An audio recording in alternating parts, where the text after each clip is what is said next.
Good morning. Time for a little coffee.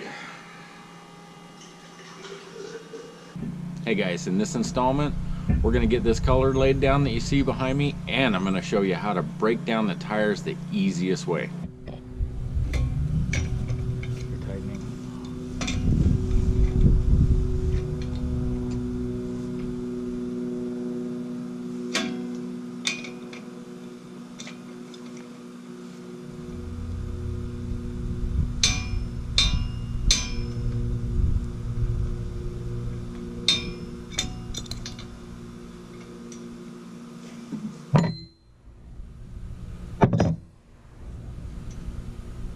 Notice everything when you're taking it apart.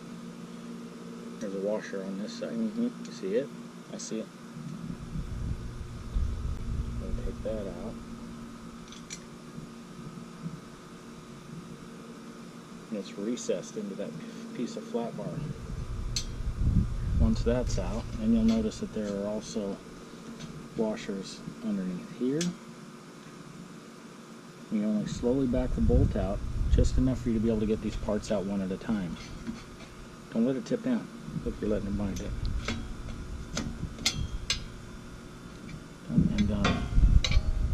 And there's two bearings in here. Right. That's what allows this bolt to pivot and head to pivot and smooth. So we put these back in the order that we took them off. That way we know what order they came off in.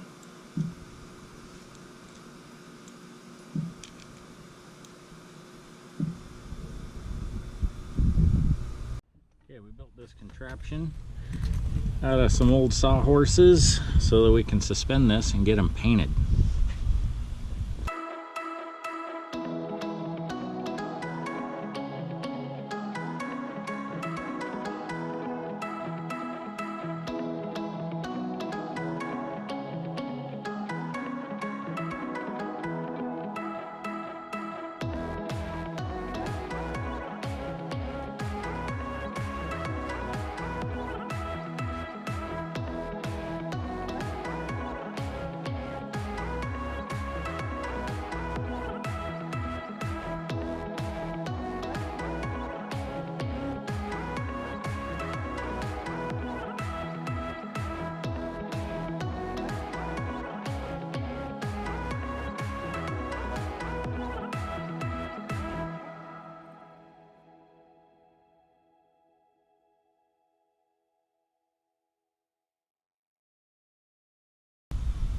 Now we'll scrub them down with soapy water, get all the oil residue off that's left on them off, and then we'll rinse them, dry them, and paint them.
Alright, so we want to paint the insides of these rims as well. I'm going to show you how to break these tires down the easiest way that I know how.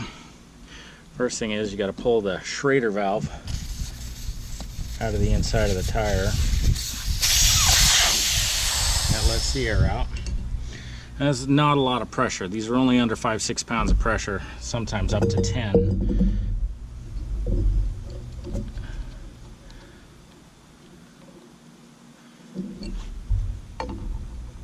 Yeah. Get my finger under there. There we go.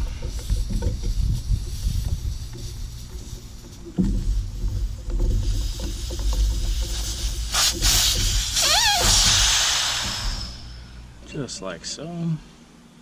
Don't lose those, folks. Okay, I'm gonna bring this one into view.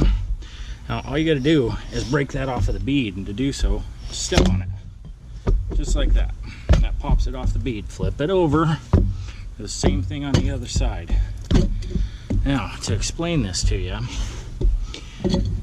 where the bead locks around the top of this is bigger than the center.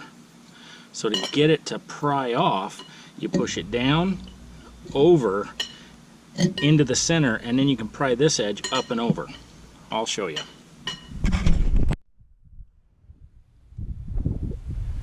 Okay, so to demonstrate, down, slide it over so that the bead of the rubber is in the center of the rim, and then you just hook the upper part and then walk it off like so. See how easy that is? It's super simple. Now you'll do the same thing on the opposite side. Oh yeah, tire goo, good stuff. So you'll see that the center is lower than the bead location, and that's what gives you the gap to pop your stuff apart. So you'll take this, pop it underneath there, and just pop it out. Done and done. I'll do the other one, and then we'll get them hung so we can paint them. All right. Everything's dried off. We're ready to shoot some paint.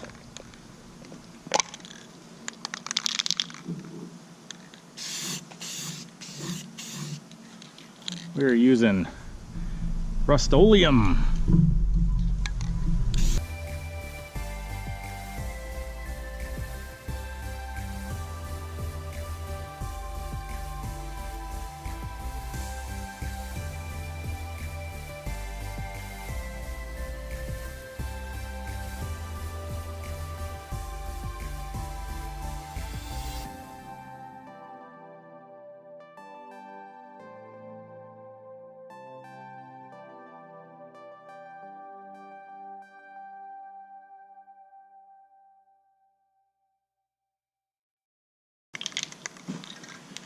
Not sure why we're painting a chain guard yet, because we don't know if it's going to work or not. You ready to paint? Yeah. What's your name? Lane Branson. No, that's my name. Lane Branson Jr. Oh, there we go. Or All Junior right. Branson What Lane. what are we using? Rust-Oleum. What? That's I believe that's a satin black. Yeah. Okay.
What are you guys doing? Just sitting there watching paint dry?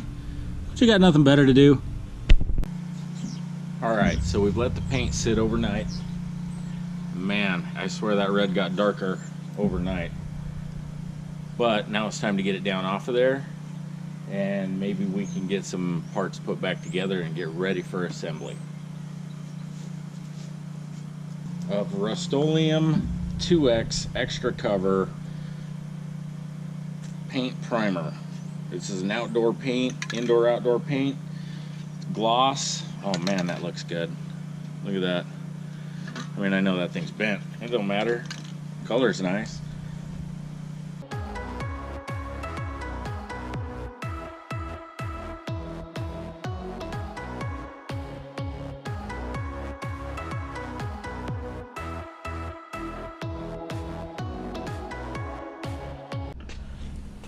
Alright guys, so you saw the condition of the tires I just dismounted before we painted the rims, and I figured, okay, might as well we're putting a new motor in it, better get some better tread life. And so I ran out and I got these. I didn't run out, they ran to me. These are imported from China, of course, but I got these off of Amazon, and these are the gnarliest, knobbiest buggers I've seen for these bikes in this size yet. So if you're getting tires for this and you want to look up what they cost, they're 145/76s. That means they're on a 6-inch rim.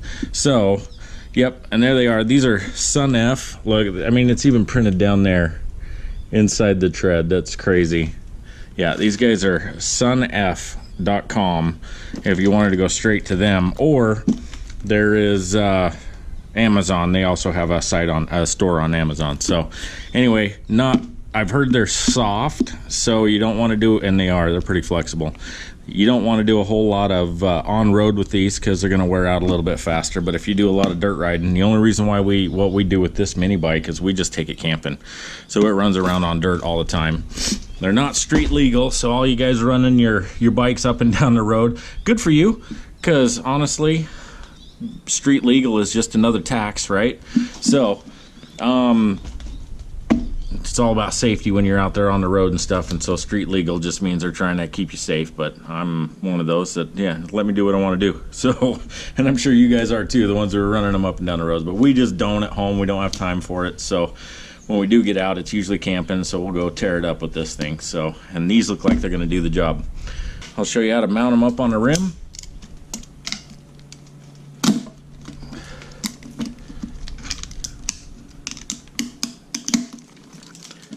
We'll just get it done here.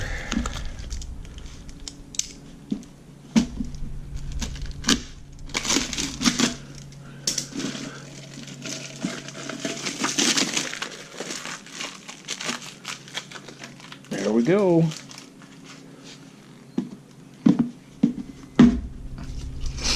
Those out of the way. Next is how do we get them on the rim? Now I showed you the easiest way I know how to get them off of the rim. Now it's time to show you the easiest way to get them on the rim. And I'll tell you what that is. It's no secret. This is Dawn mixed with water, and best thing to do is just lube up those beads really good with some Dawn and water. That soap helps it slide onto the rim.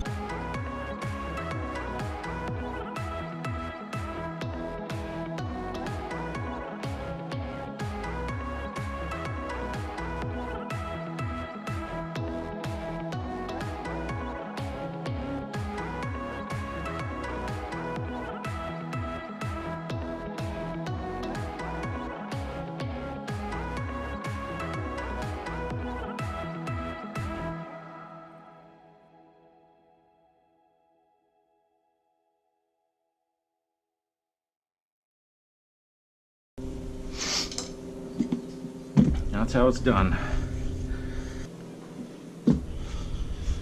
Alright, next I'll show you how to inflate.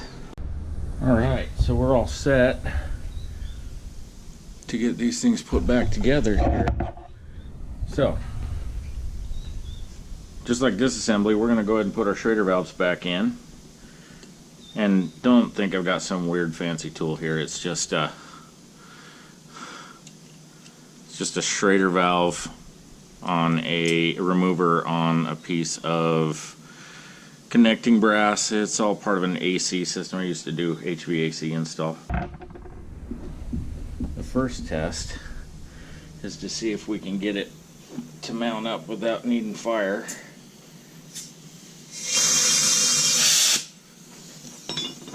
And to do that, we're going to need fire. That's all there is to it. Alright, so there's no safe way of doing this. You guys have seen all the videos on the internet. A little shot of that. A little light of that. And that's how she's done.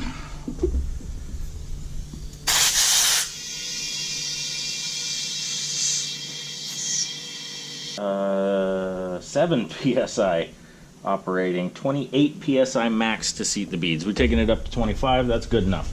So let's go ahead and back this down because it's 7 psi operating. And the only reason why they give you that is so that it'll stay squishy and it's not such a rough ride. There we go. Now the bead's seated. There's still a little air pressure in there. Barely any air pressure in there.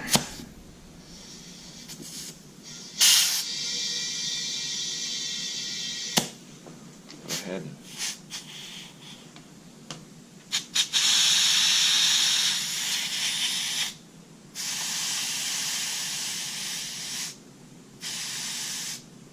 Now that's 10. Good enough.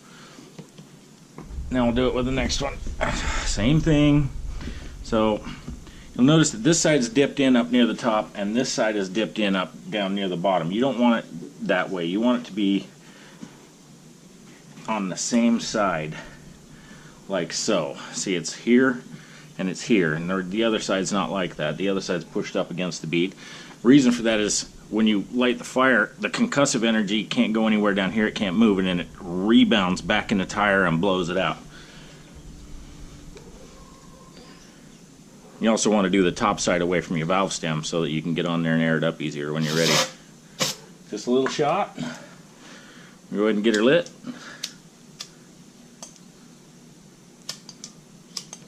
There it goes. Just like so. You notice that to get that pressure in there, I just give it a little squeeze, and that's 20 psi. That's good enough to seat the bead, so we're going to let a little bit out. Anyway, as I was saying, I just give it a little bit of squeeze. It opens it up while the fire's already burning in there, and then that's when you'll get your real good woof. And if it's set up properly, you won't have a problem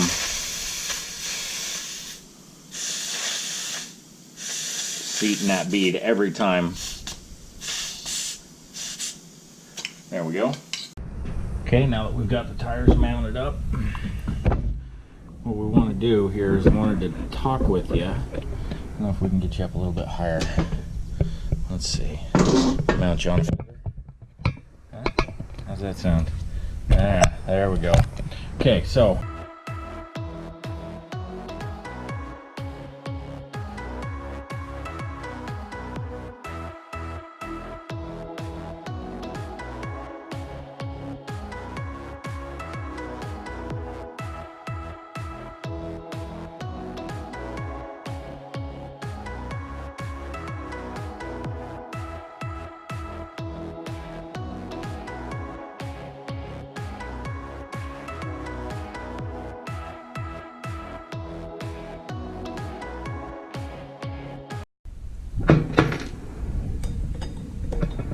bingo. So check this out. When you buy stuff on the internet, a lot of the times I'll send you with the hex keys for the kit, and it's always metric because you know everything we've got comes from China. So I hang on to those and just keep them in a pile, just for things like this. This bike is metric, obviously made in China. So there we go.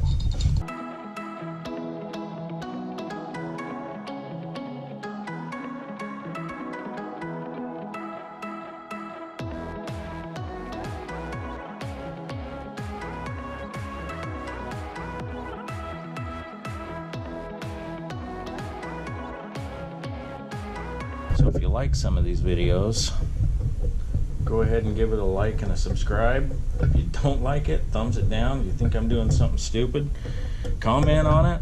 I see the comments. I don't usually get back there and look at them for quite some time. Sometimes it's a year before I get around to them, but I get to them.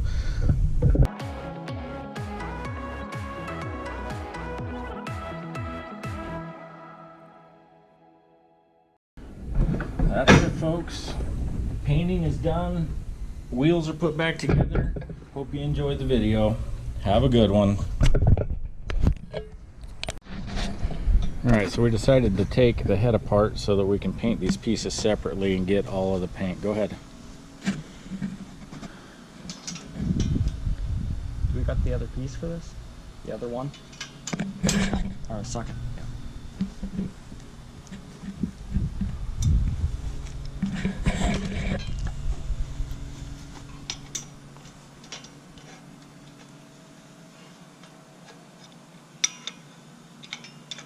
Ugh.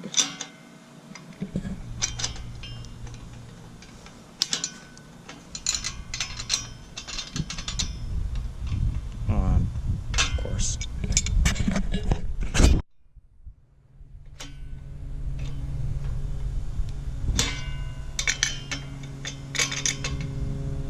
Why am I failing so miserably?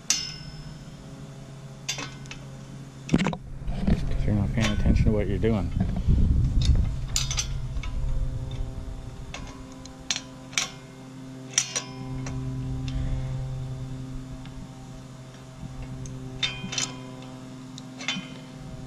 Okay, and that's 30 seconds of how not to do it.